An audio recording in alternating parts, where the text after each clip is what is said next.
नमस्कार दोस्तों, जय हिंद, वंदे मातरम। आप सभी का स्वागत अभिनंदन है टीटी फैमिली, टीचर्स फैमिली, शिक्षकों के परिवार जायसवाल कोचिंग सेंटर पर, पावर्ड बाई शिक्षा ही प्रकाश है। साथियों, आज की क्लास में हम बात करेंगे education psychology and child development and pedagogy questions in Hindi part 1 by Jaiswal sir. जी हाँ साथियों, मनोविज्ञान की क्लास शुरुआत हो चुकी है, पेडागोजी की क्लास की जो है शुरुआत हो चुकी है और ये पहला पार्ट है। और इस पहले पार्ट में हम 25 महत्वपूर्ण लाजवाब आपके सिलेबस के अकॉर्डिंग, आपके एग्जाम पैटर्न के अकॉर्डिंग, एग्जाम में आने वाले संभावित प्रश्नों के अकॉर्डिंग यहाँ पे हम करने जा रहे हैं। तो सभी फीडबैक कीजिएगा और आपकी जितनी भी प्रिपरेशन हो चुकी है आप लोग भी अपना अपना कमेंट फीडबैक बता सकते हैं। और बाकी अदर क्लासेज आपकी ऑलरेडी चल रही हैं, लिंक आपको ऑलरेडी यहाँ पे मिल जाएगा। सारी क्लासेज फ्री ऑफ कॉस्ट है क्योंकि राष्ट्र हित में टीटी फैमिली है, टीचर्स फैमिली है, शिक्षकों का परिवार है, आपका परिवार है। चलिए देर न करते हुए शुरुआत करते हैं। पहला प्रश्न है, सभी फीडबैक कीजिएगा। पहला प्रश्न है, आधुनिक मनोविज्ञान के जनक माने जाते हैं। स्किनर की बात करेंगे, विलियम जेम्स की बात करेंगे, वुडवर्थ की बात करेंगे, वाटसन महोदय की बात करेंगे। यह साथियों, आधुनिक मनोविज्ञान के जनक जो माने जाते हैं सभी परिचित हैं और हम बात करेंगे विलियम जेम्स की बात करेंगे। सेकंड वाला ऑप्शन यहाँ पे सही हो जाएगा। इसके बाद साथियों दूसरा प्रश्न जो स्क्रीन पर पूछा जा रहा है, दूसरा प्रश्न यह है कि ईगो लिबिडो का अर्थ क्या होता है। आत्म प्रेम होता है, वस्तु लिबिडो होता है, ईगो मनोग्रंथि होता है, ईगो सिंटोनिक होता है। सभी कमेंट कीजिएगा। जी हाँ मेरे प्यारे प्यारे भाइयों की प्यारी प्यारी बहनें, टीचर्स, ब्रदर, सिस्टर, जिनका सपना है टेट एग्जाम को फतेह करना, सिलेक्शन 101% पक्का करना, सभी कमेंट कीजिएगा। साथियों ईगो लिबिडो का जो अर्थ कहलाता है वह होता है आत्म प्रेम। क्या होता है? आत्म प्रेम होता है। ईगो लिबिडो का अर्थ क्या हो जाता है? आत्म प्रेम हो जाता है। इसलिए यहाँ पे जो पहला ऑप्शन दिया गया है वह हमारा सही हो जाएगा।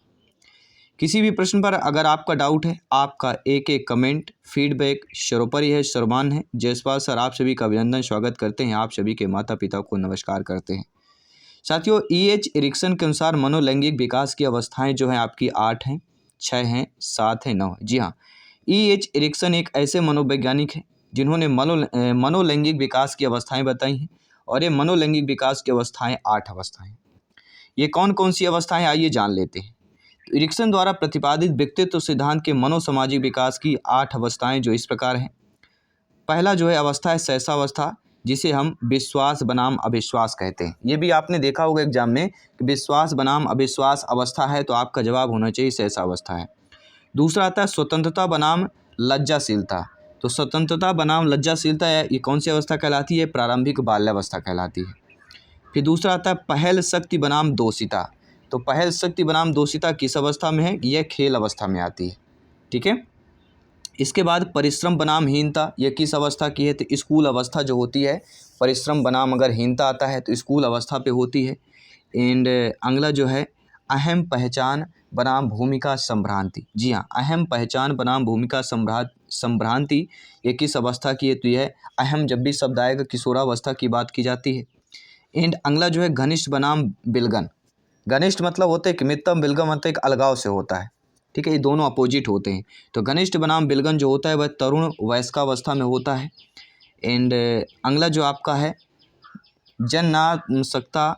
ठीक है, क्या होता है? जननात्मकता बनाम स्थिरता। तो आप समझ गए होंगे जननात्मकता बनाम स्थिरता जो होती है वह मध्यावस्था की बात करेंगे। एंड आठवां जो है आपका है अहम संपूर्ण बनाम निराशा। अहम संपूर्ण बनाम जो निराशा है वह परिपक्व तारू अवस्था की बात करें। तो ये 8 अवस्थाएं बताई गई हैं एरिक्सन द्वारा, जो कि काफ़ी इंपॉर्टेंट है। अगर ये 8 अवस्थाएं आपने पढ़ लिया तो ऑलरेडी आपके एक नंबर जो है कन्फर्म हो जाते हैं। ठीक है, आइए बात करेंगे फोर्थ प्रश्न की जो आप लोगों के स्क्रीन पर दिया गया है। फोर्थ प्रश्न क्या पूछा जा रहा है, सभी फीडबैक कीजिएगा। अच्छे तरीके से आप लोगों को रीड करना है। प्रत्येक प्रश्न पर आपको समय दिया जाता है, 5 से 8 सेकंड का समय दे दिया जाता है फीडबैक करने के लिए, अपने प्रिपरेशन को बेहतर तैयारी के साथ फीडबैक कमेंट करने के लिए। साथियों शिक्षण विधियां तथा शिक्षण नीतियों में अंतर किसका होता है? प्रारूपों का होता है, सिद्धांतों को होता है, उद्देश्यों को होता है, पाठ्य वस्तु का होता है। जी हाँ साथियों, शिक्षण विधियों की बात करेंगे। ठीक है, टीचिंग मेथड की बात करेंगे तो शिक्षण विधियों तथा शिक्षण नीतियों में जो अंतर होता है वह किसको होता है, केवल उद्देश्यों का अंतर होता है। ये काफ़ी बार टेट एग्जाम में पूछा गया प्रश्न, रिपीटेड प्रश्न है और ये आपके लिए संभावित प्रश्न है। इसलिए प्रत्येक प्रश्न को अच्छे तरीके से स्टडी कीजिए, अपने माइंड के मेमोरी पर सेव कर लीजिए, एक एक प्रश्न को सेव करते जाइएगा और एग्जाम टाइम में ये सारे क्या करना है, ये आपके काम आने वाले हैं। अगला प्रश्न है, सुपर ईगो का विकास किस मनोलैंगिक अवस्था में सबसे अधिक होता है? गुदावस्था, अवक्त अवस्था, जननेंद्रिय अवस्था या यौन प्रधान अवस्था की बात करें। सुपर ईगो का विकास किस मनोलैंगिक अवस्था में सबसे अधिक होता है? देखिए, सुपर ईगो की बात करेंगे, ईद, ईगो, सुपर ईगो, 3 अवस्थाएं आपने पढ़ी होगी। इनमें से मनोलैंगिक अवस्था में जो सबसे अधिक होता है वह होता है आपकी अव्यक्त अवस्था। बी ऑप्शन को यहाँ पे हम सही करेंगे। क्या होगा? सुपर ईगो का विकास किस मनोलैंगिक अवस्था में सबसे अधिक होता है? वह होती है अव्यक्त अवस्था। बी ऑप्शन के यहाँ पे सही कर लीजिएगा। अगला जो प्रश्न है, किस मनोवैज्ञानिक ने कहा है कि चेतन मन के साथ अचेतन मन पर भी ध्यान देना चाहिए? जे.बी. वाटसन ने कहा है, वुडवर्थ ने कहा है, टाइडमैन ने कहा है या फ्रायड महोदय जी ने कहा है? तो ऐसे मनोवैज्ञानिक का जिक्र हो चुका है जिन्होंने कहा था कि चेतन मन के साथ अचेतन मन, यानी चेतन के साथ अचेतन का जिक्र होता है। चेतन के साथ अगर अचेतन का जिक्र होता है तो फ्रायड महोदय का नाम सरोपर ही आ जाता है। जी हाँ साथियों, चेतन मन के साथ अचेतन मन पर ध्यान देना ही मनोवैज्ञानिक है, या चेतन मन के साथ अचेतन मन पर भी ध्यान देना चाहिए, ये किसका कहना है? फ्रायड महोदय जी का कहना है। आइए बात करेंगे 7वां प्रश्न। अगला प्रश्न बेमिसाल प्रश्न सिलेक्शन वाला प्रश्न, आपके एग्जाम के 10 से संभावित प्रश्न। साथियों, फ्रायड के अनुसार असमान व्यवहार का मौलिक कारण क्या होता है? आपके प्रतिगमन होता है, आंशिक दमन होता है, पूर्ण दमन होता है या इनमें से कोई नहीं होता है? आपका जवाब आ चुका है, आपका फीडबैक आ चुका है। तो फ्रायड के अनुसार देखा जाए, यहाँ पे क्या पूछा जा रहा है? असमान व्यवहार का मौलिक कारण पूछा जा रहा है। तो असमान व्यवहार का मौलिक कारण होता है आंशिक दमन। बी ऑप्शन यहाँ पे सही कर लीजिएगा। आइए बात करेंगे अगले प्रश्न की। बाल केंद्रित शिक्षा की अवधारणा मनोविज्ञान के किस संप्रदाय ने दी? गेस्टाल्टवाद संप्रदाय ने, संरचनावाद ने, मनोविश्लेषणवाद ने, व्यवहारवाद ने? देखिए, गेस्टाल्टवादियों संप्रदाय का जिक्र होता है, व्यवहारवादियों का जिक्र होता है, ठीक है, संरचनावादियों का जिक्र होता है, मनोविश्लेषणवादियों का जिक्र होता है। ये चारों संप्रदाय हैं जो कि बहुत ही महत्वपूर्ण है और ये चार संप्रदाय से आपको पता है 1 से 2 प्रश्न जरूर पूछा जाता है। इसलिए इन चारों संप्रदायों को अच्छे तरीके से स्टडी कर लीजिएगा, ठीक है, गहराई से जान लीजिएगा, गहराई से मेथड इनको समझ लेना है। तो बाल केंद्रित शिक्षा की अवधारणा जो है मनोविज्ञान किस संप्रदाय ने दी थी? जब भी बाल केंद्रित शिक्षा का जिक्र होता है मनोविश्लेषणवादियों का जिक्र होता है, अर्थात हम सी ऑप्शन की बात करेंगे। 9वां प्रश्न है साथियों, मनोविज्ञान आचरण एवं यथार्थ का मनोविज्ञान है। यह कथन स्किनर का है, वुडवर्थ का है, मैकडूगल का है या वाटसन महोदय जी का है? तो मनोविज्ञान आचरण एवं यथार्थ का मनोविज्ञान है, यह कथन और कोई नहीं कहा है, केवल आपकी किसका है? मैकडूगल का कथन है। जी हाँ, जब भी आचरण एवं यथार्थ का जिक्र होता है, जी हाँ, जब भी आचरण एवं यथार्थ का जिक्र होता है मैकडूगल का नाम सरोपर ही आ जाता है, ठीक है, क्योंकि गूगल में हम अपने आचरण और यथार्थ हमें सर्च नहीं कर सकते हैं, अपने आचरण हम कुछ कर सकते हैं। मैकडूगल मतलब स्वयं के गूगल में हम अपने आचरण और यथार्थ को सुधार सकते हैं, ठीक है। तो मैकडूगल की बात करेंगे। अगला प्रश्न आप लोगों के स्क्रीन पर है। साथियों, शिक्षा के संकुचित अर्थ में शिक्षा जो है प्रदान की जाती है, निश्चित स्थान पर, प्रत्येक समय व स्थान पर की जाती है, जीवन पर्यंत किया जाता है या उपरोक्त सभी की बात करें। देखिए, आप सभी भावी अध्यापक अध्यापिकाएं हैं, शिक्षक बंधु हैं और जायसवाल सर आप सभी का अभिनंदन स्वागत भी करते हैं। तो शिक्षा के संकुचित अर्थ में शिक्षा जो प्रदान की जाती है वह निश्चित स्थान पर की जाती है, क्योंकि यहाँ पे संकुचित अर्थ दिया गया है, ठीक है।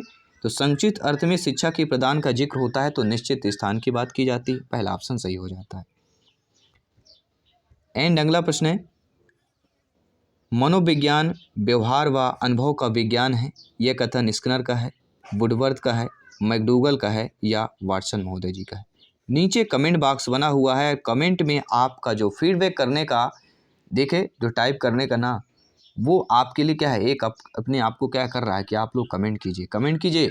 यूट्यूब में जो कमेंट बॉक्स है वो अब बार बार आपसे चिल्ला रहा है, ठीक है, तो ज़रूर कमेंट कीजिएगा। यहाँ पे आप कमेंटेड बनिए, एग्जाम में अपने आप कमेंटेड होंगे, अपने आप जो है क्वेश्चन ठीक है सरल लगने लगेंगे, अपने आप क्वेश्चन इजीली होने लगेंगे और नंबर में वृद्धि होगी। जब नंबर में वृद्धि होगी, स्कोर में वृद्धि होगी, तो सिलेक्शन सर्वोपरि होगा। तो मनोविज्ञान व्यवहार व अनुभव का विज्ञान है। जब भी व्यवहार अनुभव का जिक्र होता है, आपका व्यवहार, आपका रवैया और आपके प्रैक्टिस का जो अनुभव है, ये इंपॉर्टेंट होता है। और ये कथन किसने कहा है? स्किनर महोदय जी ने कहा है।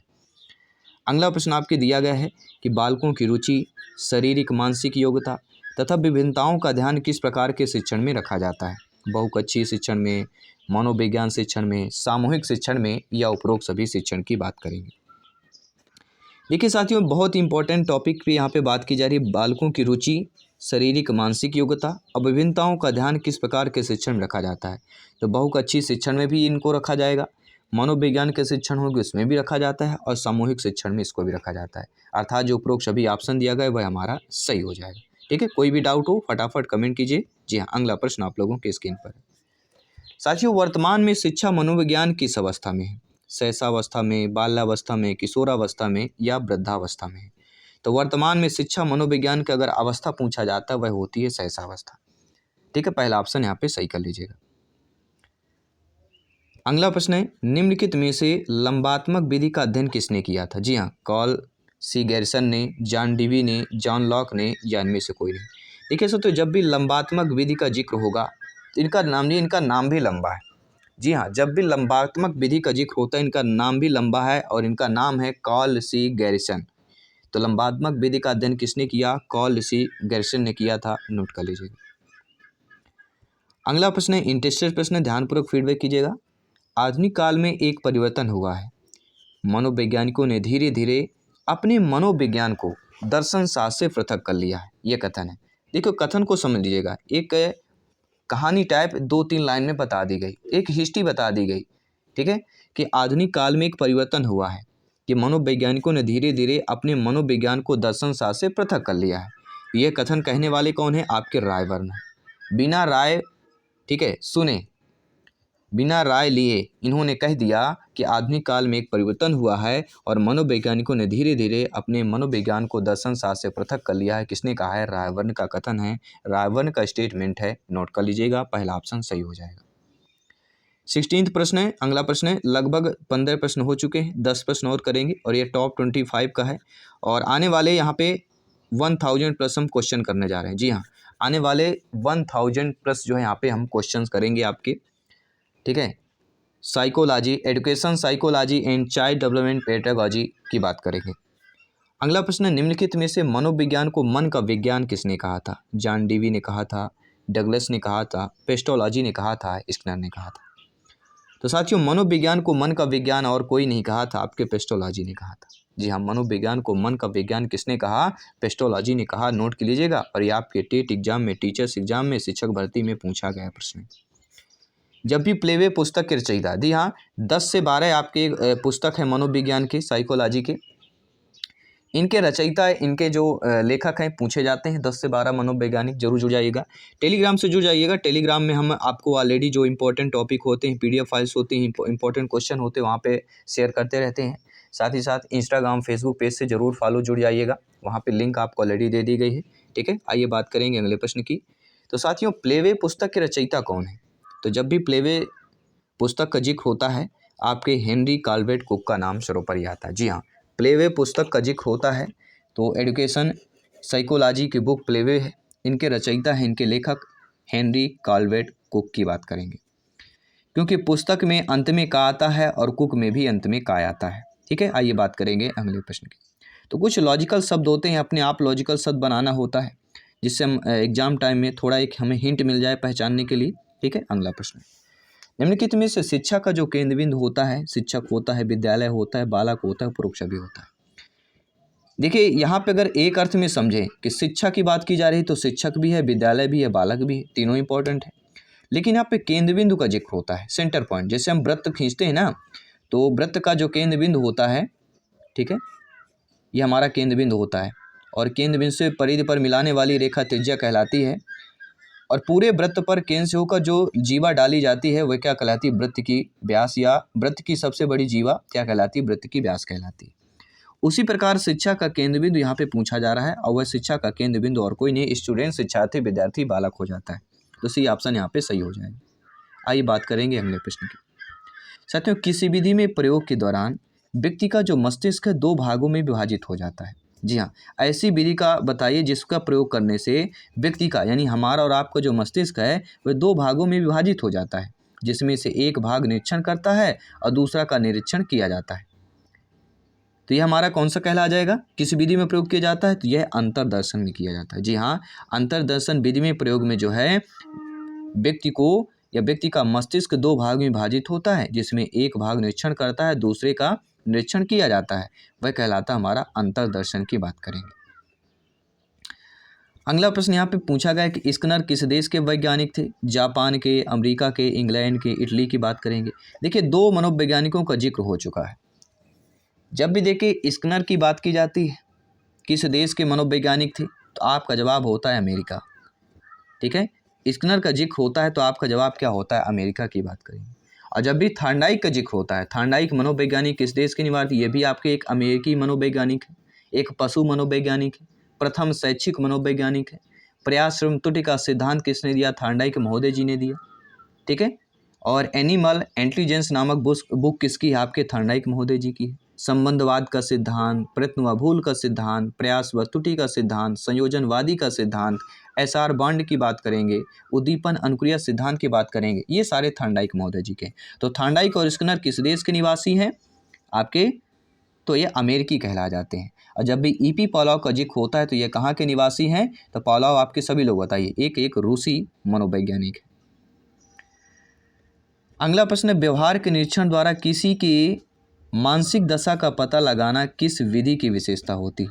प्रयोगात्मक विधि, निरीक्षण विधि, गाथा वर्णन या चरित्र लेखन? जी हाँ, सभी कमेंट कीजिएगा। सभी मेरे प्यारे मित्र, टीचर्स, भाई बहन, एग्जाम को फतेह करना है। आपका एक एक कमेंट, फीडबैक सर्वोपरि है, सम्मान है। तो व्यवहार के निरीक्षण द्वारा किसी के मानसिक दशा का पता लगाना जो होता है किस विधि की विशेषता होती है, वह आपके निरीक्षण की होती है। ठीक है, व्यवहार के निरीक्षण द्वारा किसी मानसिक दशा का पता लगाया जाता है, वह कहलाती है निरीक्षण विधि की बात करेंगे। 2-3 प्रश्न और है, ध्यानपूर्वक समझ लीजिएगा और फीडबैक कर लीजिएगा। आइए बात करते हैं अगले प्रश्न। मनोविज्ञान के संबंध में क्रो एवं क्रो की परिभाषा क्या है? तो सभी परिचित होंगे कि किसी व्यक्ति के जन्म से लेकर वृद्धावस्था तक। जी हाँ, जो हम इसके पहले टॉप 40 क्वेश्चन हमने मनोविज्ञान, शिक्षा मनोविज्ञान के की है। अगर आपने वो वीडियो नहीं देखा तो जरूर देख लीजिएगा। और उनमें हमने ये प्रश्न भी किया था कि जब भी जन्म से लेकर वृद्धावस्था तक का जिक्र होता है, यानी 2 अवस्थाओं का जिक्र हो रहा है, 2 अवस्थाओं का मतलब क्रो एवं क्रो की जिक्र बात करेंगे। क्रो और क्रो कितनी बार? 2 बार आए। तो जन्म से वृद्धावस्था 2 अवस्थाओं का जिक्र होता है और क्रो क्रो 2 बार दिया गया है, 2 शब्द हैं। तो क्रो एवं क्रो की परिभाषा है कि किसी व्यक्ति को जन्म से लेके वृद्धावस्था तक के अधिगम अनुभव का वर्णन तथा धारणा ही मनोविज्ञान है। क्रो एवं क्रो की परिभाषा है। आइए बात करेंगे अगले प्रश्न की। अगला प्रश्न यहाँ पे दिया गया कि मनोविज्ञान को आत्मा का विज्ञान किसने कहा था? अरस्तू ने, वाटसन ने, रूसो ने, वुंट ने कहा था। तो मनोविज्ञान को आत्मा का विज्ञान किसने कहा? जब भी आत्मा का विज्ञान का जिक्र होता है, अरस्तू महोदय का नाम सर्वोपरि ही आ जाता है। जब भी आपके प्रश्न सामने आएगा कि मनोविज्ञान को आत्मा का विज्ञान किसने कहा है, आपके मन के अंतर आत्मा से एक आवाज़ आएगी, यहाँ पे अरस्तू की बात करेंगे। अगला प्रश्न है, मनोविज्ञान के संबंध में स्किनर की क्या परिभाषा है? जी हाँ, क्रो एवं क्रो की परिभाषा आपने जान लिया कि जन्म से लेकर वृद्धावस्था तक 2 अवस्थाओं का जिक्र होता है। लेकिन स्किनर महोदय की जो परिभाषा है, ठीक है, मुझे बच्चा दो और बताओ कि उसे क्या बनाऊं, इंजीनियर, डॉक्टर या किसी व्यक्ति को जन्म से लेकर वृद्धावस्था तक के अधिगम अनुभव का वर्णन ही धारण मनोविज्ञान है। तो ये आपके किसका हो जाता है? सभी लोग बताइए। इसका क्रो एवं क्रो की परिभाषा हो गई। लेकिन स्किनर की जो परिभाषा है, स्किनर की परिभाषा यह है कि मनोविज्ञान शिक्षा का आधारभूत विज्ञान है। जब भी शिक्षा के आधारभूत का जिक्र होता है, नींव का जिक्र होता है, तब आपके स्किनर महोदय का नाम सर्वोपरि आ जाता है। आइए बात करेंगे अगले प्रश्न की। और अगला प्रश्न हम मॉक क्वेश्चन के रूप में देंगे कि शक्ति मनोविज्ञान का प्रतिपादन किसने किया? वाल्फ ने, टाइडमैन ने, टिचनर ने या स्किनर ने किया था? जी हाँ, शक्ति मनोविज्ञान के प्रतिपादक कौन है? नीचे कमेंट बॉक्स में बताना है। और ये प्रश्न आप सभी के लिए मॉक क्वेश्चन के रूप में है। इसका आंसर जो सेकंड पार्ट आएगा, ठीक है, उस पर हम करेंगे। और बाकी आप लोग जरूर फीडबैक कीजिएगा। टॉप 20 में से आप लोगों का फीडबैक क्या है? जी हाँ, education, psychology and child development, pedagogy के क्वेश्चन। आगामी ये जो क्वेश्चन है एमसीक्यूज है, 1000+ यहाँ पे हम क्वेश्चन करने जा रहे हैं। क्योंकि आपको पता है आउट ऑफ 150 में से अगर यहाँ पे 125+ स्कोर क्रॉस करना है ठीक है, क्योंकि यहाँ पर सिलेक्शन प्रॉपर ही है। तो प्रत्येक क्लास का क्वेश्चन के साथ साथ आपको फीडबैक, आपका स्कोर जरूर करना पड़ेगा। मैं आपके साथ जयश्वास सर जल्द मिलता हूँ आपकी अगली क्लास पर। सभी मित्रों को जय हिंद, वंदे मातरम, धन्यवाद सभी का।